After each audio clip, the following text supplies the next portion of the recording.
Okay, guys, I got interrupted on my last presentation because I'm at work and they were calling me on another uh, issue. So anyway, I was talking about how the dollar is the Ferrari. Okay, the Ferrari is expensive because it has no supply out there. It's handmade, hand stitched interior, everything. Everything is assembled by hand in a factory. Although that may have changed now with with industrial revolution type stuff that they may have found ways to do Ferraris that are cheaper and and faster. So Ferraris may have been coming down, maybe coming down in price, but they do take pride that they put their hand labor, their manual labor into the vehicle. But that's why the vehicle is such held in such esteem, because there's so much detail that goes into it.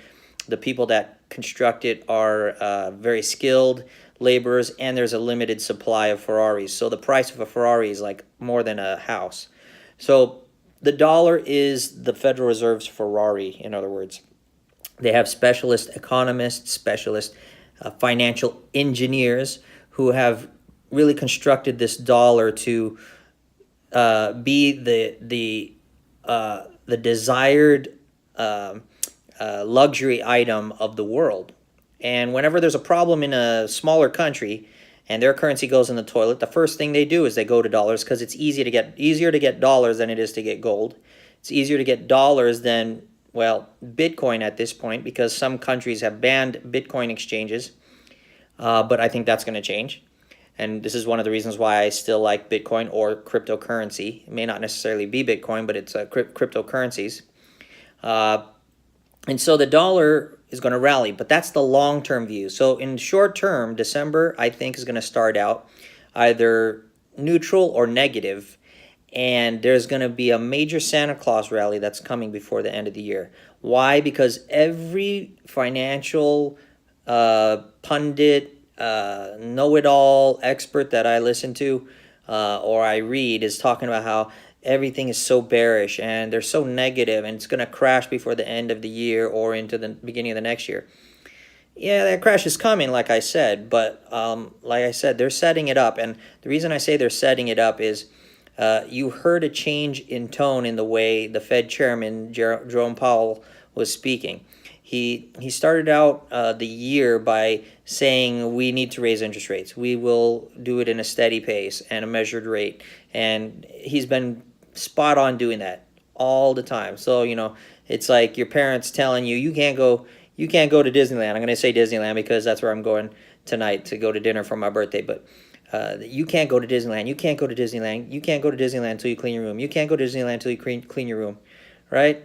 And the whole year you haven't really cleaned your room. Maybe you cleaned it a little bit just at first to show your parents that you were going to do it, but you're still behaving the same way. That's kind of like the markets. They're still in debt. They're not cleaning up their act. Everybody's borrowing on margin. They don't have the money to afford to invest. So the Fed has been raising interest rates. That's almost like you're not going to Disneyland. We're going to raise interest rates. So it's been hurting the markets, and the markets have been depressed, kind of like you are when your parents won't let you go to Disneyland. And then one day, at the end of November, your parents say, well, we've been kind of hard on you, and I see it depressing you. And so, maybe there might be a chance that you'd be able to go to Disneyland. Now, they didn't actually come out and say that they were going to let you go to Disneyland, but they basically said there might be a chance. So their change in tone, what does it do? It uplifts your spirits. Makes you go, yeah, yeah. Because you falsely, human beings, and this is part of the reason why we're in the financial predicament we're in, they become so positive on bullshit. Hate to say it, but you get a little and you go, they give you a little and you go, you take it a mile, right? You take it thousands of miles. You give them an inch, they swim a yard, in other words, right? Human beings have this tendency to be too positive when it's actually a bad time. And so they go to excesses. So, like I said, the room is not clean in the markets. It's still dirty. But the parent Fed has come in and has said that they may, either halt raising rates or they might even have to lower them slightly. It wasn't a definite statement that they are going to do that. They just gave you the perception that they might. And because perception is reality, That's what happened. The markets took off. And I told you that would happen. You know, I told you that if they did that, that would happen. I wasn't sure they were going to do that. So I didn't unwind my shorts, and I am hurting a little bit on the shorts, but I did put on some long positions short term because I think there's going to be a spectacular rally in the stock markets before the end of the year. And I don't know that the Fed has enough room to cut rates, so they're going to find another way to get the positivity going. If they just halt rates in December, that could do it. If President Trump and Xi Jinping come to an agreement on trade tariffs in the short term, but they make it sound like it's a long-term thing, they may just even say they're coming to an agreement, and then later on next year they may renege on it. Anything positive just to get, because people are itching for that Santa Claus rally. So Santa Claus is coming to town. It's beginning to look a lot like Christmas everywhere you go, because they're painting the picture for your prospective economics to rally the stock market. And so all the shoppers are going to go to the mall. Everybody's going to rally up everything. You see, they're going to paint the picture that everything is rosy again. And because the yield on the 10-year Treasury has come down, that yield is what determines a lot of the bank lending rates. So that will be favorable for housing. So you're going to see people purchasing houses again, because for 10 months, inventories have been rising and the sales of houses have declined. So you're going to see an improvement in the real estate market short term again. But like I said, again, long term, everything is bad. There's no improvement until it all craps out. And that's coming. But for Christmas, we're going to get a gift. So make sure you position appropriately. Now, I told you I'm long term negative on oil. I know that commodities are going to go in the toilet until there's a QE point. If they start dumping dollars, which I think they're going to do eventually, commodities are going to be the best place to be. Gold, silver, oil, all that schnaz, especially with all the corrections that have been happening throughout this past year. So, and gold and silver have kind of been showing you that they want to go higher. They're kind of bottoming out and they're ready to rally. So if we get a QE announcement, boom, it's off to the races. But until then, I'm negative on commodities. But I told you I went long gold just in case as a hedge. And right after I said that I did that, what happened? The Russians came through and bumped a Ukrainian tugboat vessel, and it was really a bump. It wasn't a ram, but they're making it such a negative news. Again, they're driving that negativity so that everyone goes short, and then they go short the markets. And what happens?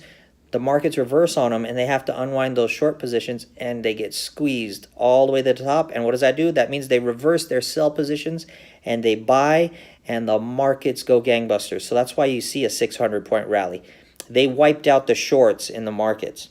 So right now, on the rallies, I'd be shorting, right? I'd also, like I said, I buy a few short positions. And this is not financial advice. This is what I would be doing. I would be shorting. I would start an initial position if I didn't have one. And then as the Santa Claus rally takes off, that's when I would majorly short the markets coming into next year, because they're going to have to revise all of the sales numbers from the year prior. The Black Friday sales are going to probably be revised down and disappoint. The Christmas retail numbers will probably be revised down and become negative or become disappointing. They're also going to have to pull back consumer confidence, all this stuff, and coming into the new year, people have resolutions that they're not going to spend money because they went into so much debt the prior year. And that all doesn't pan out by the end of the year, but in the beginning of the year, they're pretty good. So what I'm saying to you is there's a rally coming. I use that opportunity to sell short, to sell the markets short, to go short the market, so that when they drop, I'm going to make a crap load of money. And they're giving you a great opportunity to sell into strength, which means as the markets rally, you take on short positions so that when they crash, you can collect as that elevator drops down the shaft. So, and you don't get shafted. Everybody else gets shafted, and you get rafted. In other words, you get uplifted. So Santa Claus is coming to town. That's what I want to say to you. All right? All right, I love y'all, and I want to wish you all a happy Thanksgiving, which I didn't I don't think I did before. I want to say I'm thankful for the year, thankful for all the wisdom that God gave me, thankful all the support that I get from all of my viewers. And I wish you all the merriest Christmas, a happy new year. And always remember that, like I said, the devil runs things so they can hurt you this year. So you got to really think about what's going on. Really be alert and pay attention. Don't just give your money to a broker, because a broker has the word broke in it, and there's a reason they're broke, right? They don't know what to do with their money. I was a broker at one time and I was broke, so I know this. But I learned a lot as a broker on how to manage money. And I started managing my own. I stopped giving it to other people to manage. And now whatever happens in the marketplace, I am responsible for. Whatever happens in the economy, I'm responsible for. And I wouldn't have it any other way, because I have so much fun being more active in politics, being more active in what goes on in the world today, that now when I'm making money and I'm gaining knowledge each time, and I've never been happier in my life. So I encourage, that is a little bit of advice. I encourage you to take more action into into what you're doing. Sorry, I got a text I'm trying to read. But take more action and activity in your own life, and you'll see the fruits of your labor come to fruition. And you'll be happier, and you'll feel less victimized. Victimhood happens when you give up your sovereignty or your freedom or your power to choose to somebody else. So with that, if you enjoy my content, I recommend you hit that like button. Please subscribe and hit the notification button so that you know anytime I give out a new video, you can come and watch and support me. I appreciate your support. But most importantly, help me grow my viewership. Help me get out to more people so that they can see the message, that I'm not negative. My message is not a negative one. Even though my outlook on the way things are being managed is negative, my message to you is that you can take advantage of what's going on here. And you can change from being powerless to being a victim, to being a rider on the boat, from being a rider on the boat to being the captain of the ship and steering it and having the knowledge and the courage and being the hero of your own life and your own movie to save your own ship and right your own ship, so that you can help others. Because to me, that's what the true message of Christianity is. The true message of the gospel is that you remove the log from your own eye first before you remove the splinter in your brother's. Your log is bigger. It's a bigger problem in your own eye than it is for your brother, right? Your brother has a splinter, so his problem is small. Fix your big problem first so that you can see clearly, so that you can be knowledgeable and be experienced and be confident and be able to help somebody, rather than talking from a position that you don't know, where you don't have anything and you can't really help and you have no knowledge. You cannot give what you don't have. So that's my message to you. Merry, Merry, Merry Christmas to you all. I love you all. Happy New Year. I wish you prosperity and health in the new year, and may America be great again. And in the process of making America great again, may we teach the rest of the world to be great as well, so that we can get off of this stupid planet. Because honestly, we should all be working together to move from this planet and diversify out into our solar system and conquer other planets, because that's what God gave us the ability to do. He gave us dominance over our surroundings. And right now, we can't even dominate ourselves. We have to dominate our own and control our own thinking before we can dominate the environment around us. And this is the beginning. So I see great things for our future. God bless. I love you. Good night.